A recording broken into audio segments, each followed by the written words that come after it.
I'm the chair of the Act 46 committee. We're going to briefly introduce ourselves. We're missing some people tonight. George Sleeman, Bennington School District. Ken Surratt, Bennington School District. Jim Culkeen, Superintendent at SVSU. Dick France, Woodford. And Richard Bump, Recording Secretary. we're missing Jim O'Connor from Pownell. He did call me and tell me he wasn't coming because he has company in town that he hasn't seen in a while. So Jeff Leake. Jeff Leake from Shasberry, I have no idea, and I don't know what happened with Matt Patterson from North Bennington. I have no idea why they're not here.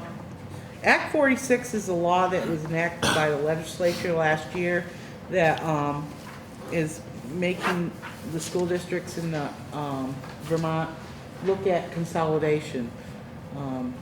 The superintendent is going to tell you the different types of consolidation we can do. But to start out with, I want to tell you the consolidated functions of the supervisory union already. So we have administrative, which is the meeting management, legal services and policies, curriculum, which is our professional development, unified curriculum, unified materials, special education. We have a program called NECC. It serves a lot of autistic children at Molly Stark, and they come from all the districts that make up the SU. We have the Congress Street program, which I never can remember the new name. On point. On point. Financial, accounting, bookkeeping, state reporting, joint contracts, joint purchasing, construction and maintenance, somewhat. I haven't got that far yet. As far as joint contracts go, our administrators and teachers in Woodford aren't part of the contract. Woodford has always historically decided to do it their own way, and that's fine. Student management, we have human resources management with payroll, transportation, BSD, MAU, and Shasberry. North Bennington doesn't transport, and Pownell runs their own at this time, but next year will be running, will be in the joint contract. Technology, early childhood program, the pre-K 4 and 5-year-olds, and the EEE program, which is, I'm not sure where that's housed anymore. Is that still at Molly Stark? Yes. And this is Jeff Leake from Shasberry. So I'm going to turn it over to the superintendent so he can tell you the different forms of consolidation that we can do. And what we'd like to do tonight is have anybody's input. You can ask us questions. We'll try to answer them. And, you know, we're just basically studying it right now. Thank you, Dan. Act 46, as Jackie said, is a consolidation law passed over a year ago. Well, not quite a year ago, it'll be a year in May that it Yeah. was passed. There are different structures. Let me start with what the law considers to be the ideal structure. Is a school district of 900 students, at least 900 students, and that is pre-K through 12, and one school board overseeing pre-K through 12. There are alternatives. There's something called an accelerated merger. We are not pursuing that. We would have to have had the vote taking place now, and we would have to be, the charter would have to be written and would have to be operation a year from now. So that is not something that we decided to pursue. There is a, for lack of a better term, a regular merger, which is that same model, but it wouldn't happen in the first year, so there's less incentive on the taxes, which would have been 10 cents in your first year, 8-cent reduction in your second, 6, 4, 2. Goes away after 5 years. It's not meant as a permanent savings. It's really meant as funding to give offset of costs for the study of Act 46 and the implementation of any merger. we anticipated that your legal bills would significantly go up in that first period, because for one thing, you'd have to draft a new charter and the cost of running those elections. There's also a side-by-side, which is two districts that form a merger. It has to be a merger of at least two districts. One side would operate all pre-K through 12, and the other side can tuition some or all of the grades. So that would be how a side-by-side merger works. And that would have to be approved by the electorate by July of 2017, and that's actually for the regular merger too. They would have to approve it, so we would have to, there is a clock ticking on this. Then the last is what's called an alternative structure, and there really isn't a guideline on that. We would have to, you know, and I will speak to what has been mentioned in previous meetings, that we feel, and I know Jackie alluded to this, that we already have a lot of efficiencies in how we operate, and if by the time we complete all these public forums, and then this board then convenes again and decide what recommendations they're going to go back to their own committees with, and if the recommendation would be that we think we're already efficient enough the way we are, then the task that we would have is to prove to the state that we are efficient the way we are operating, and this is why we should be allowed to operate the way we have been operating. And that process, that approval process, is we have to submit that to the Secretary of Education, and then we take it to the State Board of Education, and they would approve what that alternate structure may or may not be. And it could be, you know, everything from keeping, we argue that we are, as we are now, or maybe tweaking that a little in some other areas where we're not consolidated, or some other structure that we haven't even come up with or discussed with yet. The purpose of why we're here today is on to every town but Bennington now. We'll have to still have a meeting with Bennington. Oh, North Bennington too, thank you. Dick reminded me. So there'll be like 2 more meetings. Two more meetings. Yes. And then this committee will then take that feedback that we've heard from the communities and deliberate over what we think is best direction. The thing that I should mention is there is, when I say that there is a timeline by 2018 if we've done nothing, there is a provision in the law that would allow Secretary of Education to do a forced consolidation or realigning of districts to become a supervisory union, becoming a school district. And again, their preferred model, minimum of 900 students, pre-K through 12, one school board. And that leads to a lot of discussion. Okay? And Jackie? This committee, when we meet again as a whole, after we visit all the communities, we will be making a recommendation to our boards. Our boards are the ones that will decide, not us, what direction that we should go. Or they feel it's best. Yeah, that they feel is best. So, I should point out that one reason why we did not pursue the accelerated merger is not just because we were dragging our feet. That wasn't the reason at all. It's all school districts in that supervisory union would have to be on board for an accelerated merger, and North Bennington being the question that they have school choice pre-K through 6 would make them ineligible to join the accelerated merger. So that really wasn't an option for us. Dick? I get, there's a little history involved in this coalition process, and as I was doing the research on it, in my years on school boards, we took a look at things in 1992 with the Century Fund study. The LEAD think tank reform study was in 93. In 95, there was a unified study where we thought we were going to consolidate a lot of the services that we have since consolidated.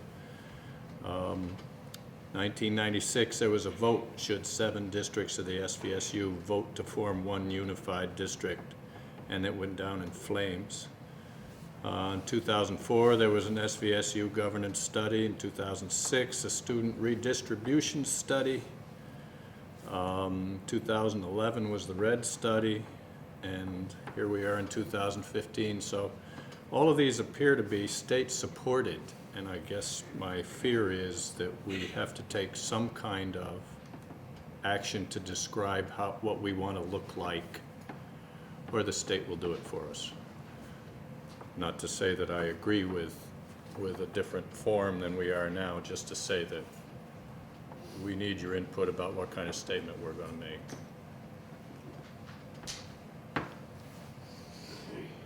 Anybody? Well, I understand the state may feel they're looking for better options. I don't see where they, how do I put this? I don't see where they can say that they know better for our children or for our districts better than the parents or the people who are actually here on the front lines now. I guess would be, I don't know how to. And I guess remember when that's, Act 46 came out, and I was kind of nervous about it, to be honest, and I still am. And I realize there's going to be a learning curve, and I don't want to be closed-minded either, but in the same respect, one of the main reasons I stayed in Woodford was because I love the Woodford school. I want my kids to be in the Woodford school. I love the Woodford school system. The people here are just awesome, and it's an awesome school. I wanted them to be here. So I don't want to see something happen to that. I don't know what else I could add to that. I'm nervous about that. I can honestly say that you are saying mostly what everyone on this committee has said, that about we know better. We feel we know better than the state does. I can tell you that I think it would be a shame for Woodford School to close, because I had 2 grandchildren go here, and they had a actually 4, and they had a wonderful experience. I forgot about the other 2. Yeah, that's on TV now. They live in Cambridge, they won't remember. I'll remind them. But anyways,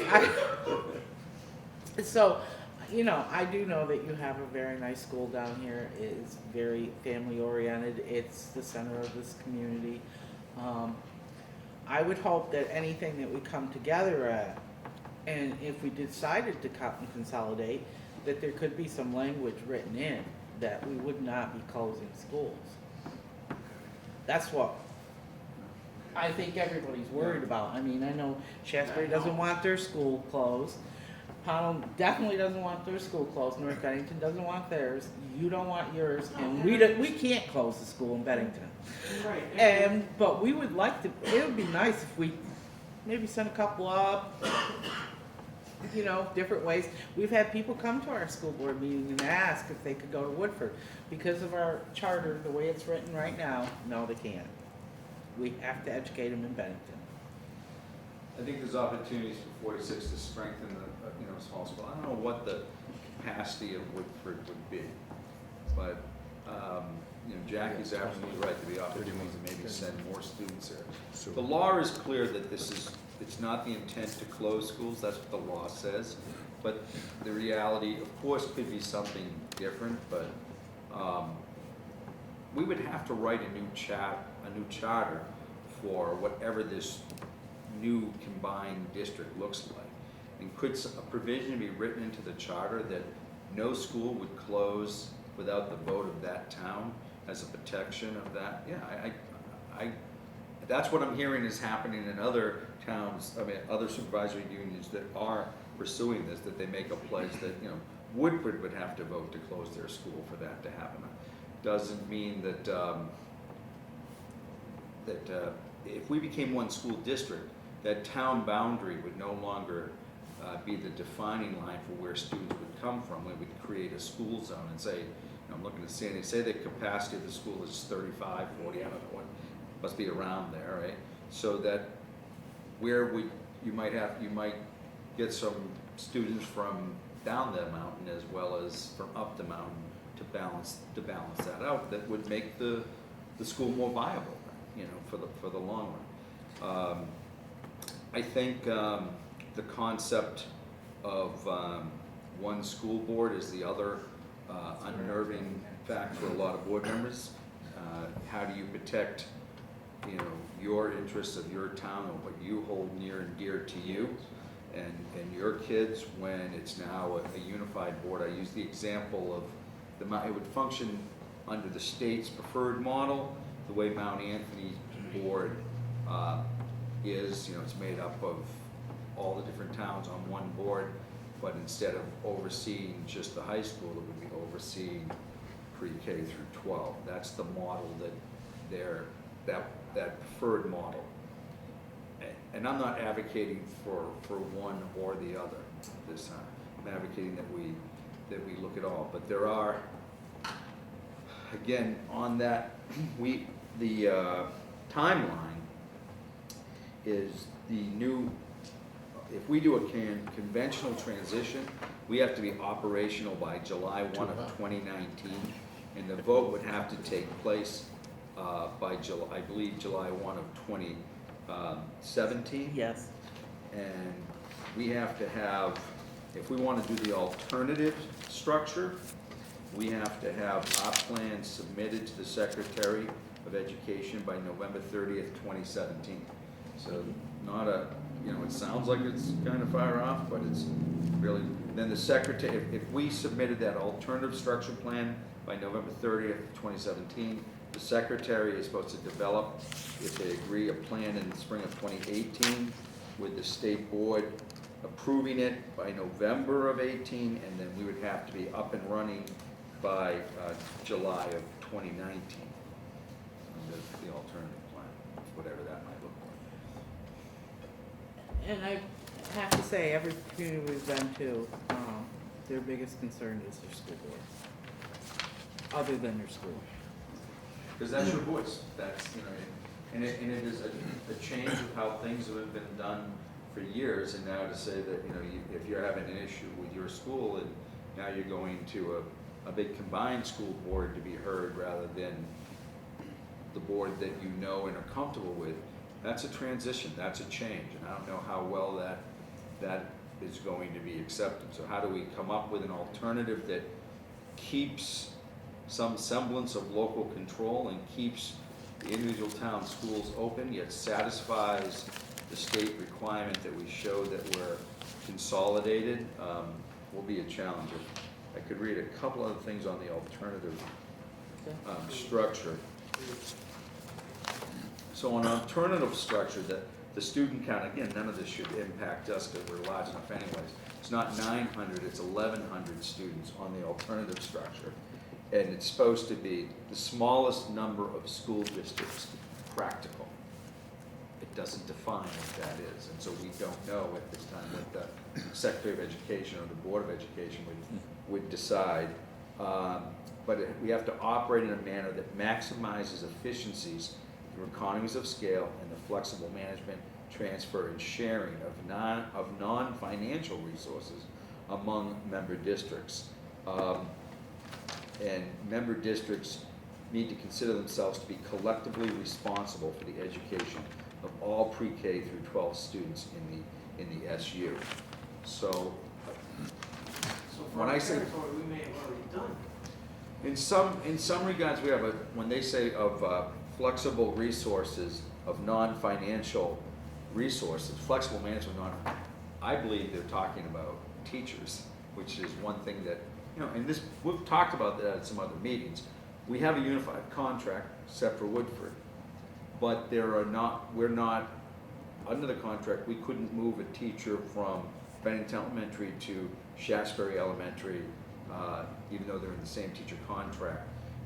So we're not able to easily share resources or share a teacher without a complicated structure where if we're unified and Shaftesbury needs half an art teacher and Woodford needs half an art teacher, we could easily share that non-financial resource.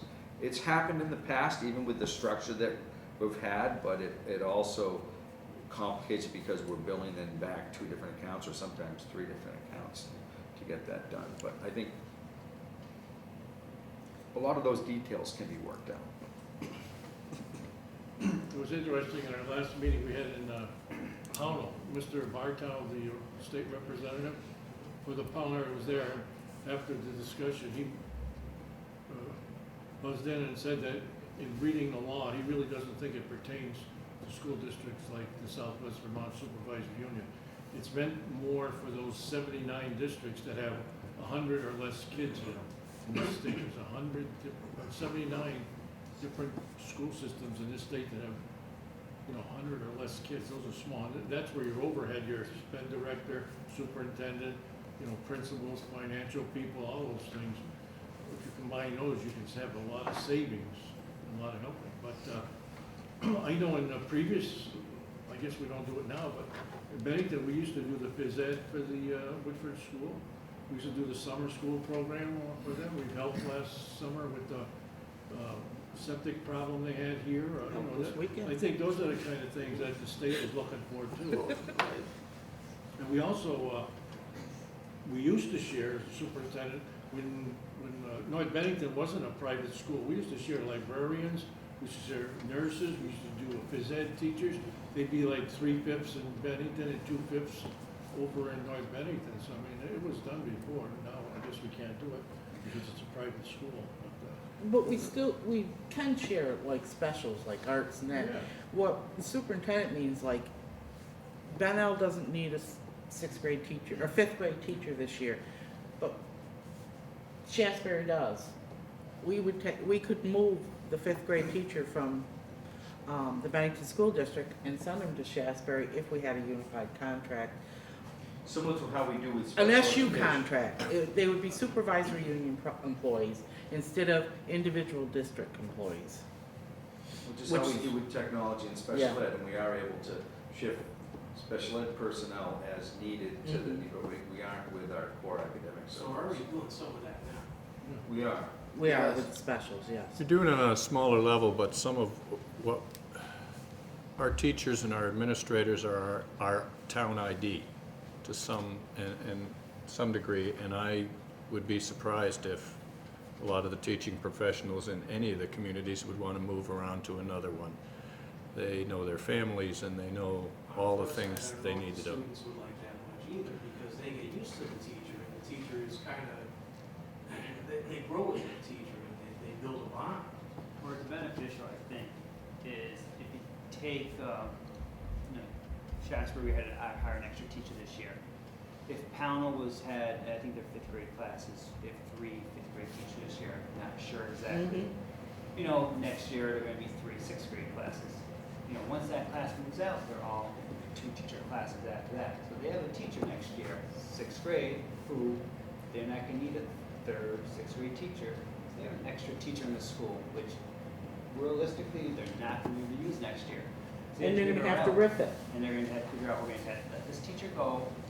But if Shasbury, for some reason, had a huge influx of kindergartners, and we needed 3 kindergarten classes, that Powell teacher could then be shifted to Shasbury without them being rifted, starting at a different pay level. And, that's the benefit of the program, of the, Act 46, is those teachers can move, almost seamlessly throughout the different schools without causing disturbance. Is it the best thing for the students? No, but the teacher's not gonna be there anyway, so, if they can move and know they have a guaranteed job, it'll be nice for the teacher. Instead of them reapplying for a job against 20 other people. Well, I get that, that's cool, and that's great, I actually like that part of it, I do. I'm just not sure the state's looking at the numbers, I don't think they're really looking at the students. I think they're looking at numbers in the smaller districts, where you have a small school in Northeast Kingdom. What's their ability for sustainability? If And you the have 100 equity. kids, that's gets smaller and smaller every year. And if you're going to, I think when I was a kid and living down the road here from Woodford had a big population. That numbers every year is kind of dropping. when you have a school with 120 kids and it's down to 50 up in the Northeast Kingdom, you start thinking about, you know, what's the sustainability of this school within this district. And I think that's where Act 46 was directed towards those smaller districts. Bennington's kind of, you know, And the equity is another piece of that, is particularly like in our elementary students. The school, the challenge for some of our schools is offering a lot of electives or additional educational opportunities for our students because we don't have the economy of scale. We tend to do it, but I think what the state, particularly in some other areas, are going to be looking at.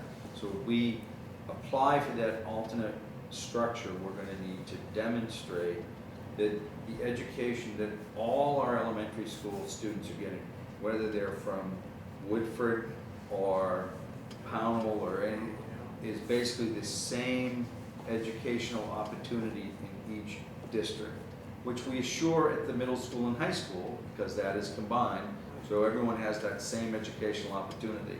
We got to make sure that we can demonstrate that everyone has that same educational opportunity at the elementary level. Is there,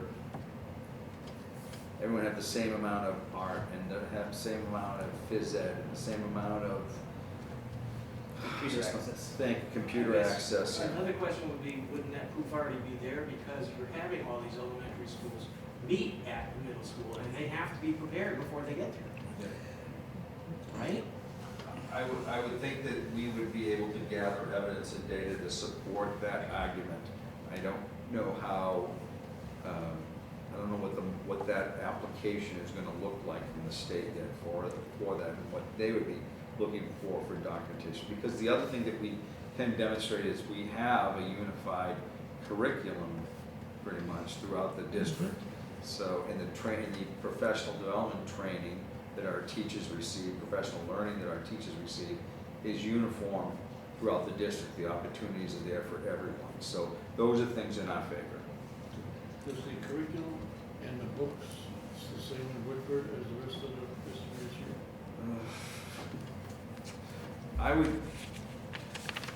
I would say generally yes, but not always. Yeah. Because the purchasing of textbooks is the individual school district, and is everyone replacing it at the same rate? I thought several years ago, we had a problem when one district didn't want to spend the money, so they put all the purchases of books in the SVSU Yes. account. Yeah.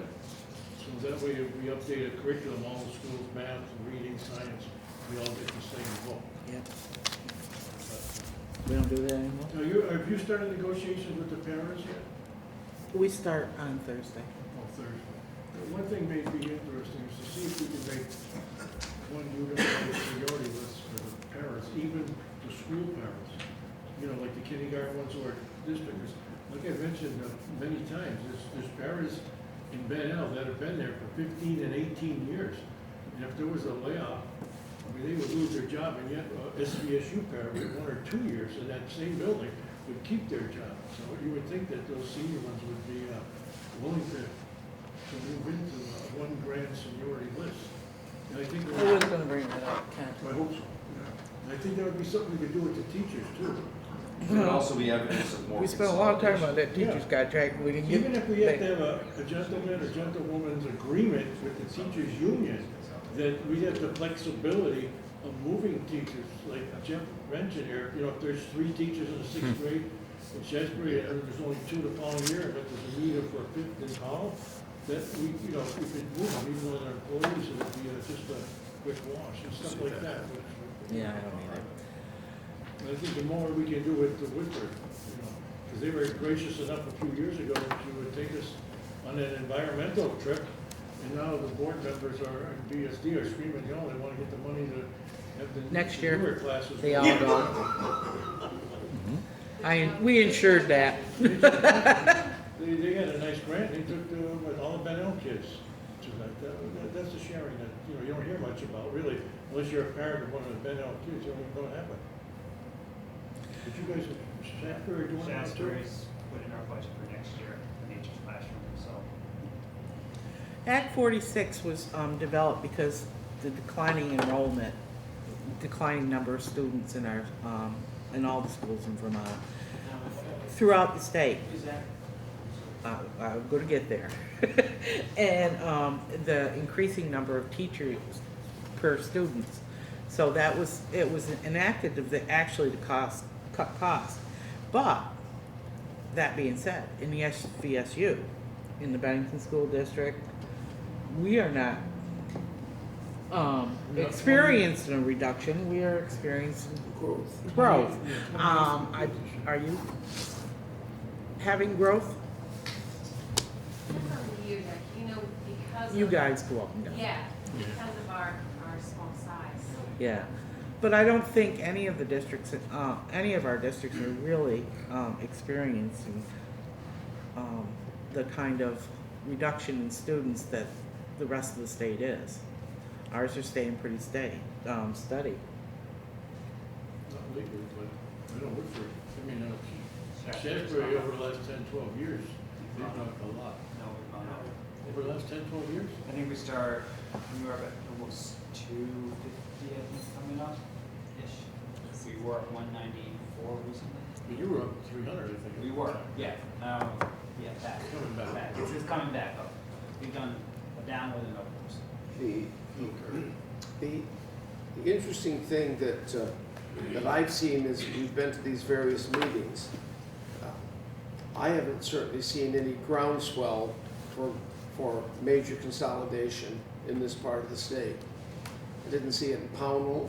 I didn't really see it in Shasbury. I only know what I read since then, and they have an election coming up there where there seems to be some disagreement as to what they want to do.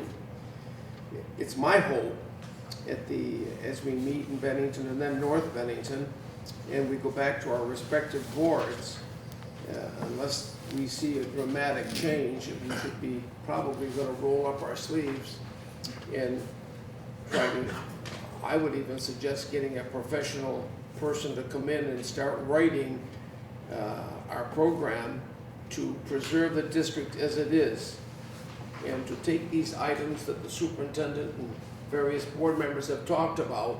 I think that those are problems that can be worked under the present structure, and that's where I'm coming from. I think one of the things this committee is acutely aware of is that every school in the supervisory union has its own identity. Everyone is unique for whatever reason. Woodford has some interesting phys ed programs. North Bennington has a string part to their curriculum, so I don't think we want to lose that uniqueness. That's part of what we'd like to preserve, but if there's another form you can think of that helps move us forward, then think about things so that we can get your input on that. There are handouts that I'll give you tonight. They're on the front two chairs. One is just a quick overview, and then there's another that you can fill out with what your concerns are, and pass that in. You can drop it up, ask what your current concern is, and what type of outcome you would like to see from this. So you can, we have that available at every meeting that we've gone to, and ask for anyone who wants to. If you want to go home and reflect on what's being said tonight before you write on it, then fine, then just send it into central office. When you mentioned equal opportunities for all youngsters, that just means the academic part within the school day. Then I know my grandkids in Powell, they go skiing now once a week. They go over, and you guys have the striders up there and the runners. Well, I think the skiing is part of just, which is it, You have skiing up there? we have skiing too. So Yeah, you they don't have have it skiing, many. they have skiing in Shasbury. Yeah, I mean, I don't think it's town funded. No. So if you have the opportunity to pay, you can send your kids skiing, which I think, or ice skating is the other one, it's part of the GIST program. There are different opportunities in different schools. Yeah, I hope that wouldn't be part of the comparison with the state, where we think that everybody should have the extracurricular activities. You know, and just for the Woodford people, you know, Shasbury isn't a odd place because we do have a district north that's under the 900 students that has, did approach us. And so, you know, we can either, you know, we're looking at that, you know, kind of a little bit, you know, they're, you know, it's more driven by Farmington looking down so they can get the numbers. You know, so that is, you know, Shasbury's unique because we have two cars we can play. We can stay with Bennington, or there's potential to go north. And that's something that if we talk to the residents of Shasbury, some say go north. And a handful who've been growing up in the area and gone to MAU their whole life are saying, well, my kid went to MAU, my parents went to MAU, I want my grandkid to go to MAU. So, you know, that's the really unique part of Shasbury. And it's one of those things where, you know, that's the unique part of Shasbury. Just our location allows us to kind of have that conversation. I mean, up north there are some of those conversations happening. Arlington's had conversations with different districts too that are further away than Pownell from Arlington. So they're trying to figure it out how to get that magic 900 students. So, you know, that's just one part where we're at too, which, you know, I mean, there's always opportunity for Woodford to say, well, I don't know, we like where we are. We don't want to continue with SVSU. You know, Arlington's looking for numbers. They need 18 more kids. We have 24. You know, we want to jump on board. So there are those potentials, but I don't know how to buy it. You know, I mean, it's a lot to consider. You know, because it's really, you know, what you're known for. You know, it's like it's your community. You know, it'd be hard to say, yeah, I want to send my kid to Arlington, but you know, I went to MAU. Aunts and uncles at MAU. You know, but is there something Arlington can offer that is the best for my child, or better for my child? Maybe. And I think you have to look at those opportunities, and it really opens discussion on, you know, what we're looking for our children's education, which is important. You know, I mean, it might be something Arlington has to offer that MAU doesn't. So I think those are important things to kind of consider when you're thinking about this as well. Mm-hmm. You know, it's a tough decision though. Just out of curiosity, when we make our recommendations to the state, I realize this is new for them also. How receptive do you feel they'll be to what we recommend?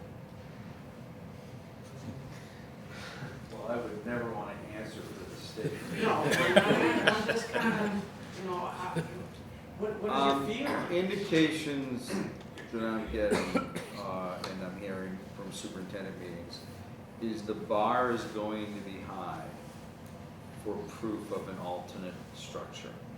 That you're gonna have to really demonstrate, and George is probably right, that